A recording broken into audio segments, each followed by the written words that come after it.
Vinod Pankaj Mishra and you are welcome in my YouTube channel Pankaj Institute of English. So dear friends, I am here with vocabulary for English speaking. These are English speaking sentence.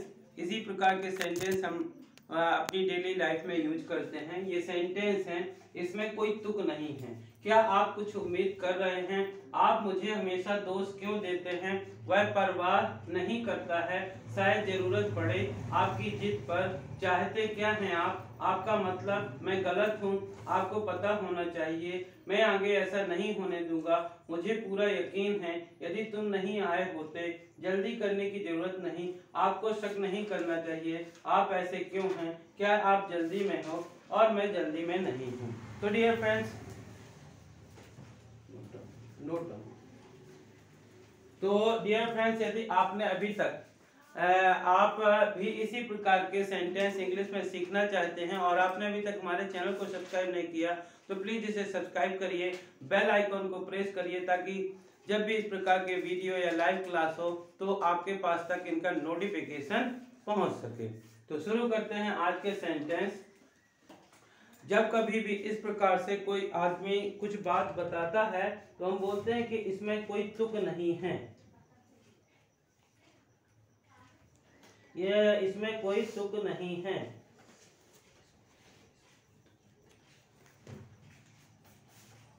तो इसको English में बोलते हैं there is no point in it. There is no point in it. क्या आप कुछ उम्मीद कर रहे हैं? किसी से बोलते हैं कि आपने जो टेस्ट दिया है, क्या आपको कुछ उम्मीद कर रहे हैं इसमें क्रॉस होने का, या आपने जो बिजनेस शुरू किया है उसमें लाइफ का कुछ आप उम्मीद कर रहे हैं. तो इस प्रकार से आर यू, इसको बोलेंगे क्या आप कुछ उम्मीद कर रहे हैं. Are you expecting something, anything. Interrogative sentence में एनीथिंग का यूज करते हैं और जो अफर्मेटिव होता है उसमें समथिंग का यूज करते हैं. तो आर यू एक्सपेक्टिंग एनीथिंग, क्या आप कुछ उम्मीद कर रहे हैं. आप मुझे हमेशा दोष क्यों देते हैं. कई बार ऐसा होता है कि किसी की गलती नहीं भी होती है, फिर भी हम उनको ब्लेम करते हैं. तो वो इस प्रकार से कह सकते हैं कि आप मुझे दोष क्यों दे रहे हैं. तो इसको इंग्लिश में बोलेंगे why are you always blame me.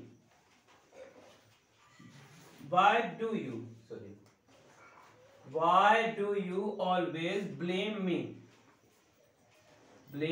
Why do you always blame me? आप हमेशा मुझे दोष क्यों देते हैं. वह परवाह नहीं करता है. क्या है, कुछ लोग ऐसे होते हैं कि उनको जो करना होता है, जो वो दृढ़ निश्चय कर लेते हैं वही करते हैं, और चाहे कोई कुछ भी कहता रहे वो परवाह नहीं करते हैं. तो वह परवाह नहीं करता है. He doesn't care. वह परवाह नहीं करता है.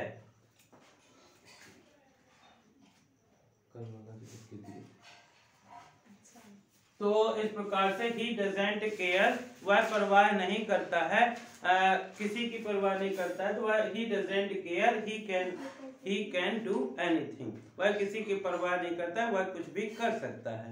नेक्स्ट सेंटेंस लिखा है शायद जरूरत पड़े. जस्ट इन केस को बोलते हैं जस्ट इन केस. कभी कभी ऐसे बोलते हैं कि इसको भी रख लीजिए शायद जरूरत पड़े. आप इस चीज को भी रख लीजिए शायद जरूरत पड़े. उसे बुला लीजिए शायद जरूरत पड़े. तो शायद जरूरत पड़े, इसको बोलते हैं just in case. Next sentence लिखा है आपकी जिद पर. कई बार बोलते हैं आपने ऐसा क्यों किया. हम कह सकते हैं आपकी जिद पर ऐसा हो रहा है. तो आपकी जिद पर, इसको बोलेंगे एट योर इंसिस्ट, आपकी जिद पर. नेक्स्ट सेंटेंस लिखा है चाहते क्या हैं आप. कई बार हम इस प्रकार से बोलते हैं कि चाहते क्या हैं आप. तो इसको बोलते हैं व्हाट डू यू वांट. आप चाहते क्या हैं. कभी कभी लोग ऐसे बोलते हैं कि आपने ऐसा किया, शायद आप गलत हैं, आपको ऐसा नहीं करना चाहिए। तो बोलते हैं कि आपका मतलब मैं गलत हूं, तो इसको बोलते हैं you mean I am wrong. You mean I am wrong, आपका मतलब है कि मैं गलत हूं। नेक्स्ट सेंटेंस लिखा हुआ है आपको पता होना चाहिए था। तो जब कभी चाहिए था के सेंस में हम यूज करते हैं तो इसको बोलते हैं you should have known. You should have known, should have के बाद वर्ब का थर्ड फॉर्म यूज करते हैं, आपको पता होना चाहिए था, यू शुड हैव नोन। मैं आगे ऐसे नहीं होने दूंगा। कई बार बोलते हैं कि इस बार ऐसा गलती से हो गया, मैं आगे ऐसा नहीं होने दूंगा। I won't happen like this, I won't happen so. आगे in future I won't happen so in future. मुझे पूरा यकीन है, कई बार बोलते हैं कि मुझे पूरा यकीन है कि आप फर्स्ट आओगे, मुझे पूरा यकीन है कि आप इसे सॉल्व कर लोगे, मुझे पूरा यकीन है कि वह अवश्य आएगा, मुझे पूरा यकीन है, तो इसको बोलते हैं I am sure. I am sure. यदि तुम नहीं आए होते तो मैं भी नहीं जाता।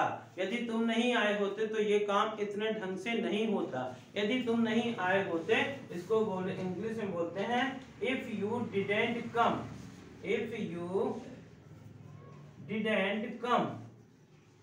यू डिडेंट कम, यदि तुम नहीं आए होते। लिखा है जल्दी करने की जरूरत नहीं है। कई बार हम बोलते हैं काफी समय है, आपको जल्दी करने की जरूरत नहीं है। तो need not to hurry, you need not to hurry, you need not to hurry, आपको जल्दी करने की जरूरत नहीं है। फिर लिखा है आपको शक नहीं करना चाहिए। बोलते ऐसा कहा जाता है कि यदि मैं पूरी तरह से ईमानदार हूं, आपको मुझ पे शक नहीं करना चाहिए। तो you shouldn't doubt me, you shouldn't doubt me, you shouldn't doubt me. जब कभी कोई बहुत जिद्दी होता है, बहुत गुस्सैल होता है, लोग पूछते हैं कि आप ऐसे क्यों हैं? Why are you so? Why are you like this? आप ऐसे क्यों हैं? आप ऐसे क्यों हैं? Why are you like this? क्या आप जल्दी में? कोई आता है, बैठता है, बोलता है मैं जा रहा हूं, अभी मेरे पास टाइम नहीं, तो आप उससे पूछते हैं क्या आप जल्दी में हैं? इसको इंग्लिश में बोलते हैं are you in hurry. Are you in hurry, क्या आप जल्दी में हैं? नेक्स्ट सेंटेंस लिखा है मैं जल्दी में नहीं हूं। यदि आप किसी से बोलते हैं कि क्या आप जल्दी में हैं, तो बोलते हैं आर यू इन हरी, तो सामने वाला जल्दी में नहीं है, तो आप कह सकते हैं I am not in hurry, मैं जल्दी में बिल्कुल भी नहीं हूं। आई एम नॉट इन हरी। तो डियर फ्रेंड, इसी प्रकार के सेंटेंस हम अपनी लाइफ में यूज करते हैं। इनको एक बार देखते हैं शुरू से लेकर लास्ट तक, तो हम कह सकते हैं कि जो है इसमें कोई तुक नहीं है। There is no point in it, there is no point in it. क्या आप कुछ उम्मीद कर रहे हैं? Are you expecting anything? Are you expecting anything या समथिंग? आप मुझे हमेशा दोष क्यों देते हैं? Why do you always blame me? Why do you always blame me? वह परवाह नहीं करता है। He doesn't care, he doesn't care. शायद जरूरत पड़े, जस्ट इन केस, आपकी जिद पर, एट योर इंसिस्ट। चाहते क्या हैं आप? What do you want? चाहते क्या हैं आप? आपका मतलब मैं गलत हूं। You mean I am wrong, आपको पता होना चाहिए था। यू शुड हैव नोन, मैं आगे ऐसा नहीं होने दूंगा। I won't happen so in future, मुझे पूरे यकीन है। आई एम श्योर, यदि तुम नहीं आए होते। If you didn't come, if you didn't come, जल्दी करने की जरूरत नहीं। You need not to hurry, you need not to hurry, आपको शक नहीं करना चाहिए। You shouldn't doubt me, you shouldn't doubt me, आप ऐसे क्यों हो। Why are you like this, why are you like this, क्या आप जल्दी में हो। Are you in hurry, are you in hurry, मैं जल्दी में नहीं। I am not in Hari, I am not in Hari. So dear friends, these are very interesting and easy sentence. If you listen them again and again, or if you read them again and again, or if you write them again and again, then you will have knowledge of such sentence, and you can use this sentence with Hindi also. आप इन sentences को यदि आप पूरी तरह से fluently English नहीं बोल रहे हैं तो हिंदी वर्ड के साथ भी इस प्रकार के सेंटेंस को यूज कर सकते हैं। और धीरे धीरे करके जब आपके पास बहुत सारे इस प्रकार के सेंटेंस हो जाएंगे तो आपका जो कन्वर्सेशन बहुत ही इफेक्टिव होगा, आपका कम्युनिकेशन बहुत इंप्रेसिव होगा। तो इस प्रकार के सेंटेंस के लिए यदि आपको इस प्रकार के सेंटेंस पसंद आए हों तो इन्हें ज़्यादा से ज़्यादा लाइक करिए, शेयर करिए, और यदि आप चैनल के लिए नए हैं तो प्लीज़ इसे सब्सक्राइब करिए, बेल आइकॉन को प्रेस करिए, ताकि इस प्रकार के वीडियो जब भी अपलोड हों तो इनका नोटिफिकेशन आप तक पहुंच सके और आप इन्हें सीख सकें। Thank you for watching.